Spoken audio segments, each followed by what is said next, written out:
from nature's valley, where local craftsmen turn an old face brick house into a forest fantasy hideaway.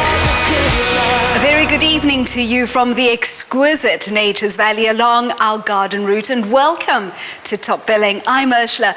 Tonight we come to you from a renovated seaside hideaway that used a wealth of local timber and artisans to transform a former face brick ugly duckling into this amazing swan. Situated in the Tsitsikamma, this is one of only a few residential areas within a South African national park. Land here is scarce, so the owners commissioned architectural team Kobus and Elsie Nieuwoudt to renovate on an existing footprint. So this is clearly the rumpus room part of the house. This is a holiday home, and the couple has 4 kids. So we managed to fit 4 ensuite bedrooms on the ground floor, one for each of the children, like the one behind you. This was part of the existing structure, which we renovated a bit for the kids so that they have their space to enjoy Their December holidays. Highveld-based Kobus and Elsie couldn't visit often, so they had to work smart. What an amazing space. You guys really ought to be so proud, because this is just magnificent. This was really a renovation project. It was an old face brick house, but we managed to retain most of the structure. And now you can see you have a fantastic view over the ocean as well as the mountain. So it's really the best of both worlds.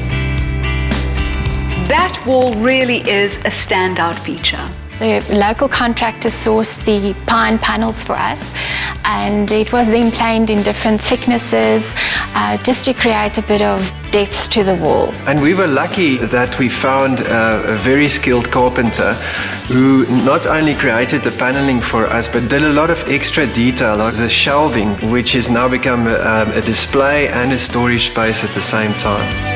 The other thing I noticed was how very cleverly you've used these Perspex boxes to house the magazines as a design element.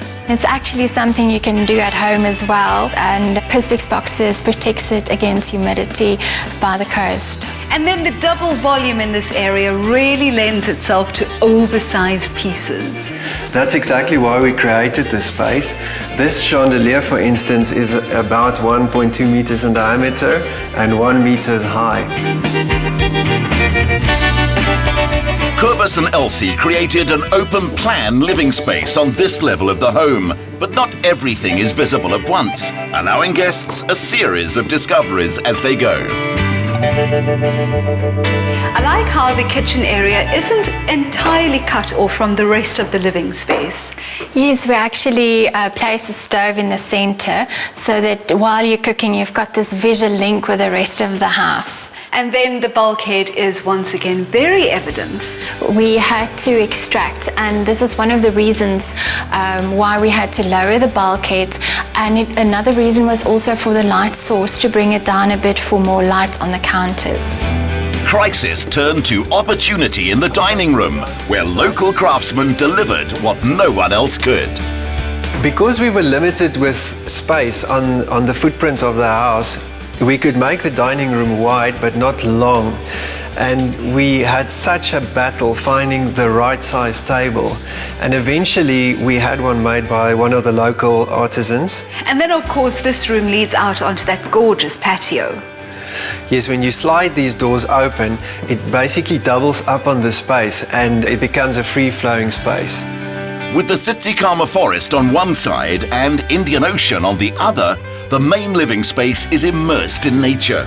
This whole floor is also designed as a self-contained suite. Oh, I do love the volume in this bedroom, and you've repurposed an old piece of furniture and brought it back to life. Yes, isn't it amazing what you can do with a little bit of reupholstering? Some of these pieces we brought over from the previous house, and I think the clients actually appreciated that because it has a lot of sentimental value. The reupholstered couch was the first the owners ever bought. It's seen their children grow up, and now Kobus and Elsie have ensured there's enough room for grandchildren too. Ursula. We had so much fun doing this project. Yes, and for us being from Johannesburg, it's such a privilege to do something on the garden route and explore ways of bringing nature into our house. Well, it is Nature's Valley after all. Indeed. This home is a treasure to be kept in the family for generations.